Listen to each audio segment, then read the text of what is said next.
Are you tired of the same old YouTube thrift flips? Well, in today's video, I challenge myself to find 10 ordinary thrift store items and transform each of them in a totally unexpected way. So, if you are ready for some unique and unpredictable DIY ideas, let's get started. I'm wondering, would you buy a poster that is torn and wrinkled? Well, I did. And I'm going to combine it with this word sign that had been sitting on the Goodwill shelf for over a month. Work around the damaged areas and decide which sections or poster images you want to use. I traced out the block shape in several different spots and then cut out those squares. Be sure to cut out pieces that are a little larger than you actually need because you don't want to end up with pieces that are too small. Rather than sanding off the current paper letters, I just flipped the sign over and used the back side. I applied spray adhesive to each block and then adhered my cutout poster piece. Because Van Gogh's Starry Night painting is so recognizable, I arranged the designs in the same order as they appear in the painting, going left to right. Once all of your poster pieces are attached, use sandpaper or a sanding block to rub away any extra paper and smooth out the edges. To better coordinate with the images, I decided to paint the beads with black chalk paint. And because the poster already has a protective coating, you don't need to seal it with a top coat.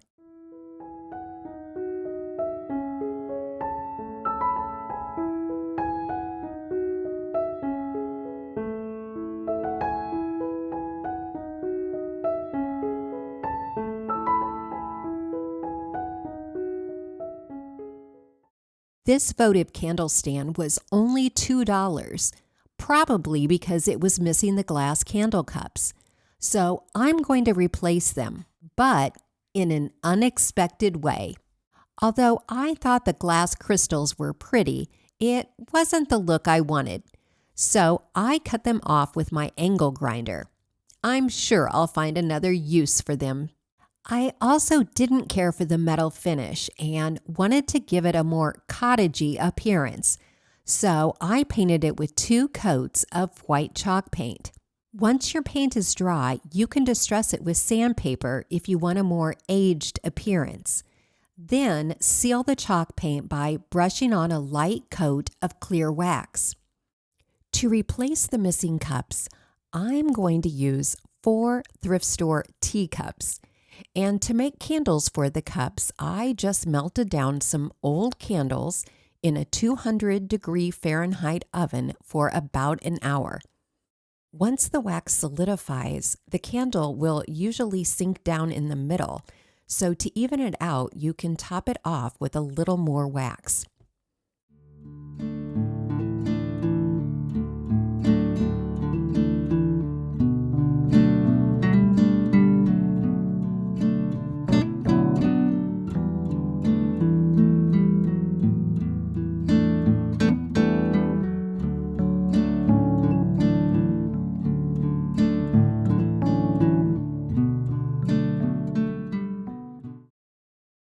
So, what to do with the saucers that came with the teacups? Well, here's one idea. Find a small wood candle cup. You can buy them at Hobby Lobby and other craft stores, but mine came off of another thrift store find. To better coordinate with the saucers, I painted the candle cups. First, I painted them white, but then later I decided to paint them green and pink for a more interesting look. Use a good adhesive like E6000 to attach your candle cup in the center of the saucers. For a cottagey appearance, I distressed the pink candle cup and applied white wax to both of them, just dabbing off the excess wax with a paper towel.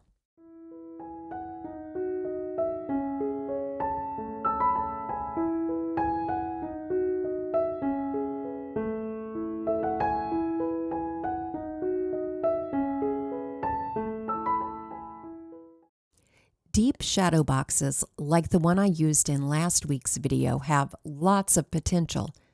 But what about those shallow ones, like this princess box? Since the back of the box was nailed in place, I decided to go ahead and break out the glass so that I could pop off the plastic princess. There was absolutely nothing wrong with the white frame, but for what I had in mind, I thought black would look better. So I gave the frame 2 coats of chalk paint. I didn't get it on camera, but since the original paint was very glossy, I sealed the chalk paint with a coat of Mod Podge to create a strong barrier against chips and scratches. At this point, the back was starting to come loose, so I just went ahead and took it off because it would make the rest of the project so much easier. I wanted to cover the back with a book page, and I just used glue stick to adhere it over the cardboard back. Then I had a better idea. I printed out the text of Edgar Allan Poe's short story, The Black Cat, onto a piece of antique-looking cardstock. I cut it to fit and used glue stick to adhere it over the book page. Then I hammered the back of the frame back into place. This 50-cent cat figurine was the inspiration for this entire project. To attach it, I just used hot glue along the edge of the front of the frame. If you want a stronger adhesion, you could use E6000 or Gorilla Glue. For a finishing touch, I cut out individual letters in various sizes and fonts from a couple different book pages to spell out, "Shh, I'm reading," and attach those letters using glue stick.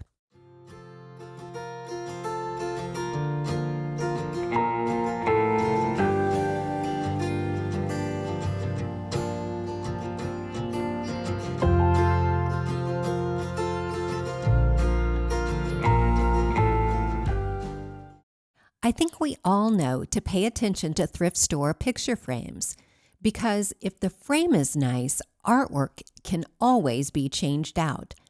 But here's another really budget-friendly idea.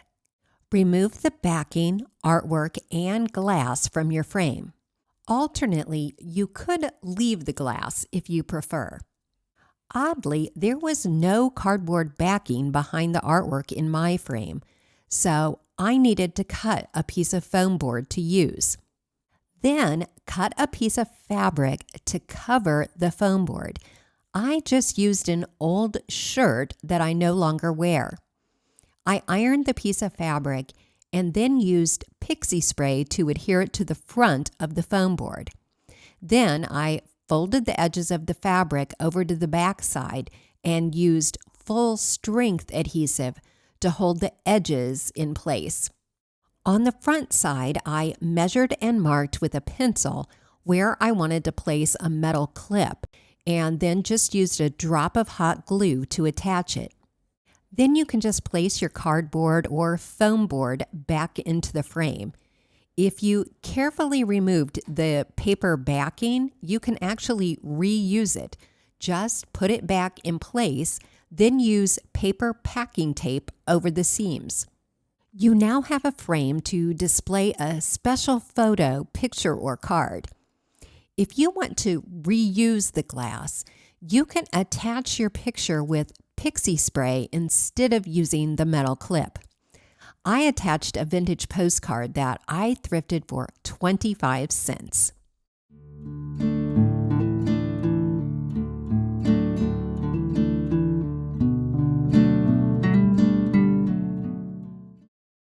I thought I might use this thrift store purse as a purse, but it just wasn't big enough for all the stuff I carry around with me. So let's use it in an unexpected way. To give it some interest, I first applied a colorful rub-on transfer to the outside. I was actually really surprised at how easily it adhered. In fact, it adhered so perfectly that it looked a bit like a sticker. So I distressed it with a sanding block to make it look like it had always been there. I wanted to add some faux flowers inside the purse, so I hot glued a square of styrofoam to the floor of the purse, and then I added the flowers. I ran some florist wire through the handle hardware to hold the purse mostly closed.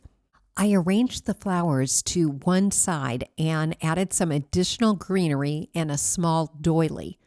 Finally, I tied some ribbon around both handles to hold them upright.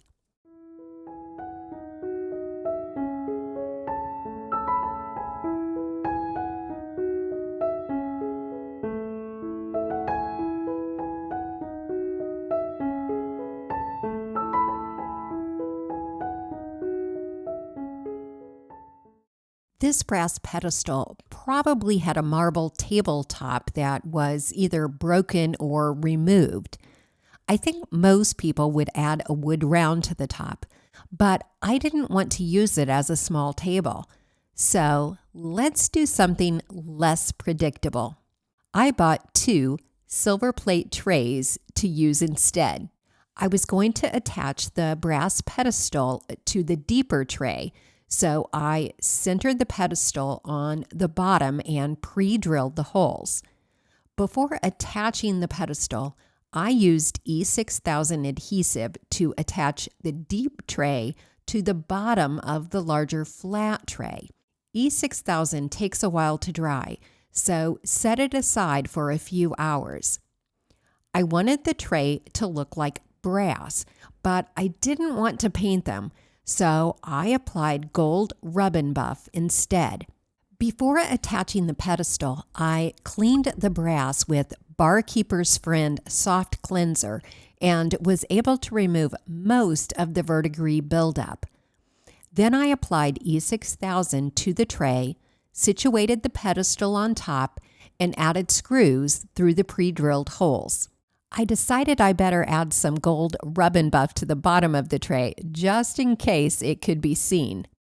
Okay, I realize it still looks like a small table, but I'm using it as a large candle stand filled with a variety of thrift store pillar candles.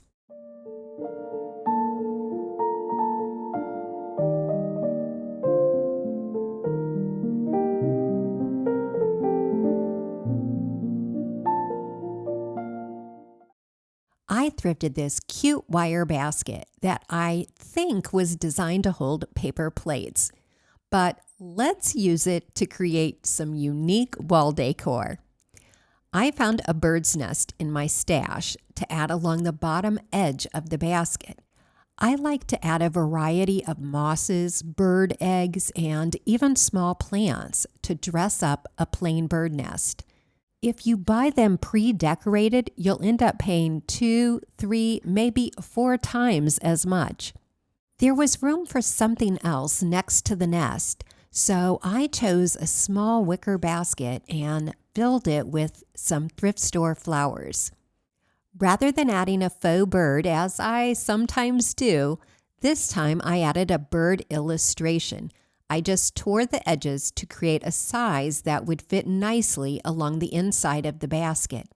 Once the picture was situated, I used a little florist wire to attach both the wicker basket and the bird nest to the wire basket.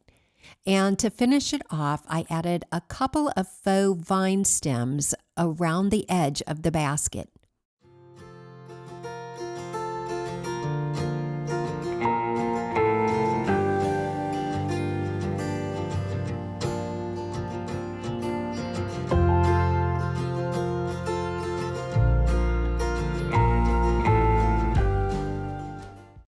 When I thrifted this oil can, it was still full of oil. So the first thing I had to do was give it a good washing in hot water and Dawn dish soap. You might be wondering why I would buy an oil can. Well, I loved the blue color of the paint still on the can. And to enhance that paint, I decided to apply a vintage label rub-on transfer. With the spout removed, I was able to add a few faux flower stems to the can, and then I tied some ribbon around the threaded opening. I think this looks absolutely adorable.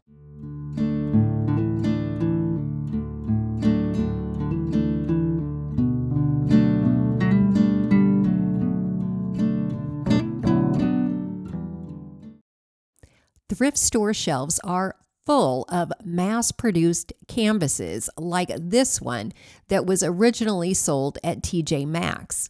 I usually avoid faux wood frames, but I bought this one because I liked its size, its shape, and its cheap price. You could paint the canvas and frame separately, but let's do something less predictable and paint everything with the same green spray paint. Now we have the perfect surface to highlight a beautiful design. I'm using a Flower and Poem rub-on transfer from IOD's Lover of Flowers. I hope you found some inspiration in today's video. And if you'd like to see even more unexpected DIY ideas, please leave a comment or give this video a thumbs up. Thanks so much for watching today. And here are some more thrift flip ideas I think you'll enjoy.